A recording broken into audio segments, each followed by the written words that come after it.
The Premier League has kicked off in full swing. The 20 teams look mostly in place. With a lot of new managers in the league, along with exciting new players, predicting the outcome of this season is going to be a lot of fun. But before getting into the future of this particular season, let's refresh your memory with how last season ended. Pep Guardiola won a 4th consecutive league title with Manchester City, and Arsenal finished a very close second. The other 2 Champions League spots were secured by Liverpool and Aston Villa. Crystal Palace looked completely different under Oliver Glasner by the tail end of the season and finished in 10th. Chelsea and Manchester United finished 6th and 8th respectively and were the biggest flops in the Big Six. Let's try to predict how the 2024-25 Premier League season will finish.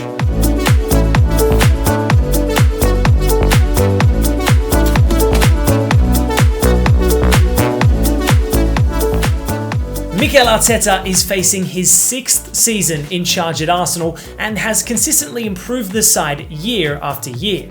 The Gunners came very close to winning the league title last season while competing in the Champions League as well. But with a squad depth that allows for rotation without compromising on the overall quality too much, Arsenal won't let the extra fixtures on hand derail their league progression. We expect it to go down to the wire again by the end of the season, but we believe this is the year that Arteta finally makes a mark against his former boss. Arsenal have brought Ricardo Calafiori and Mikel Merino to raise the quality of their squad. Yuri and Timber missed the whole season last year and will be welcomed almost as a new signing this time round. Another huge factor is that Kai Havertz seems to have settled at the club and has already shown just how good his link-up with Saka can be. Arsenal had the best defensive numbers last season, and with 2 additional reinforcements to the backline, it is going to be very difficult to break Arsenal down and score past Raya. Maybe getting another dynamic midfielder and a replacement for Ramsdale before the window closes is what might get them over the line, but it's not going to be easy against Guardiola's City.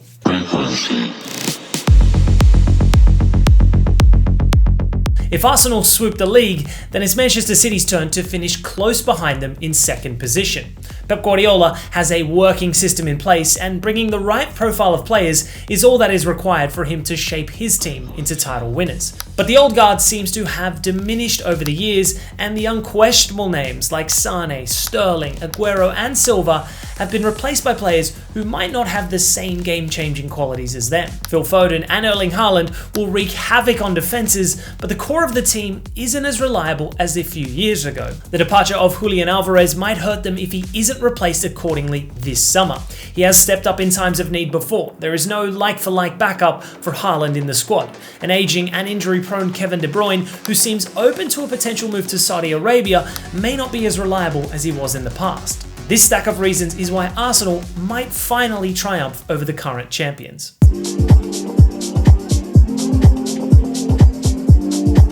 Coming in 3rd would be a great season for Liverpool after they find themselves with a new face, replacing their beloved manager Jurgen Klopp after almost a decade. Arne Slot is a brilliant manager and seems to already have settled in at his new club. But by taking over a squad used to playing, well, a certain way, it is hard to integrate newer patterns and playing styles.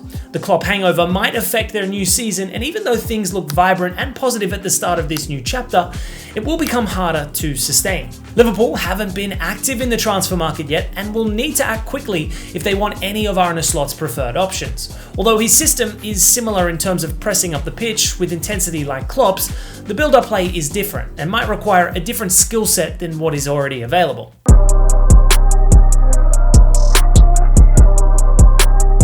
Edgeball is well and truly back, and even though an inevitable Vardy goal led to shared points with Leicester, we think Spurs can scrape through the top 4 this season. The most exciting developments at the club have been happening in quiet corners of the transfer market over the past year. Their new additions in the forms of Archie Gray and Lucas Bergvall have been identified to be so good at this age that the club is no longer in the market for another midfield option. The record transfer of Dominic Solanke is another exciting step up that hasn't received too much recognition yet. He is the perfect fit up top for the way Spurs build up and attack.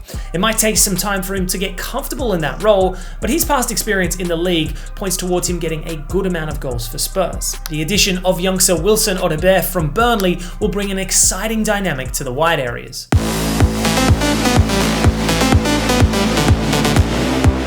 Erik ten Hag's management does not bring too much confidence in the club's future. Time and time again, Manchester United have scraped wins, not through convincing performances per se, but rather being fortunate.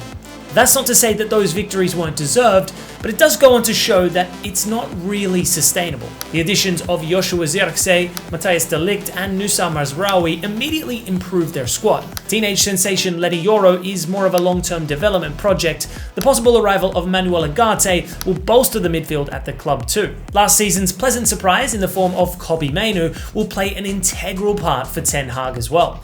But their performances have never looked too convincing under the Dutch manager, and it will be hard for them to break into the top four.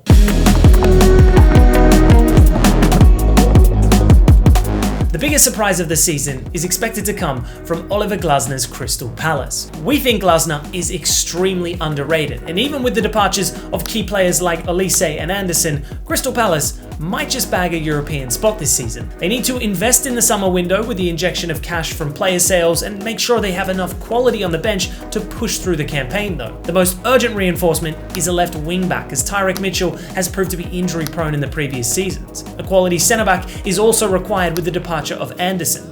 Glasner might want to hold on tight to Marc Guéhi as well, because his departure could derail their hopes for a European spot charge. That being said, we expect Chelsea to have a confusing season under Maresca if he lasts the year. Aston Villa will suffer Champions League fatigue, and Newcastle are looking shakier at the back than usual.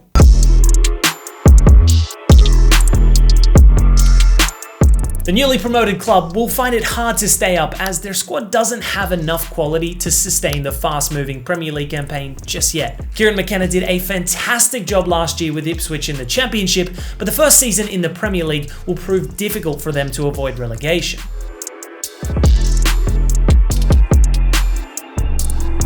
It would be great to be proven wrong in the case of Southampton, because they played some great football against Newcastle even before Shah was sent off on the opening day of the Premier League. But the gap in quality between the Premier League and Championship has increased a lot over the past decade. This makes it substantially harder for a newly promoted club to have a fighting chance at staying up the following season.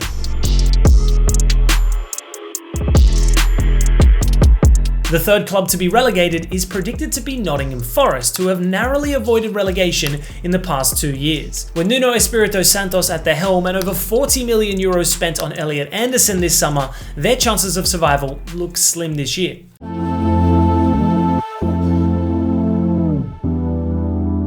Apart from the obvious Liverpool under Arne Slot and Chelsea under Maresca, Oliver Glasner's Crystal Palace will be an exciting team to watch this season. Brighton's Fabian Hürzeler, who is also the youngest permanent manager in Premier League history, will be another one to watch out for in the league this season. The squad is brimming with young, talented players, and it'll be interesting to watch how Brighton gets on after De Zerbi's departure.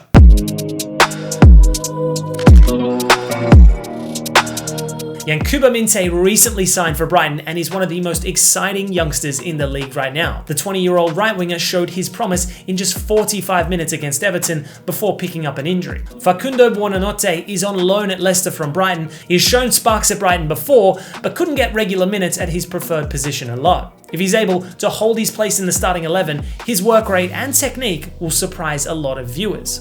It's a moot point discussing who will win the Golden Boot ever since Haaland's arrival, so why don't we predict the second in the list? We believe Dominic Solanke will have a stellar season under Ange and could possibly earn more than 20 league goals. Arsenal will take home the most clean sheets, which makes David Raya the top contender for the Golden Glove. It might be Bukayo Saka's year to win the Player of the Season if he can lead Arsenal to a title win. Let us know below where you think your club will finish this season, and click here if you'd like to check out how other Premier League clubs are setting up for the season.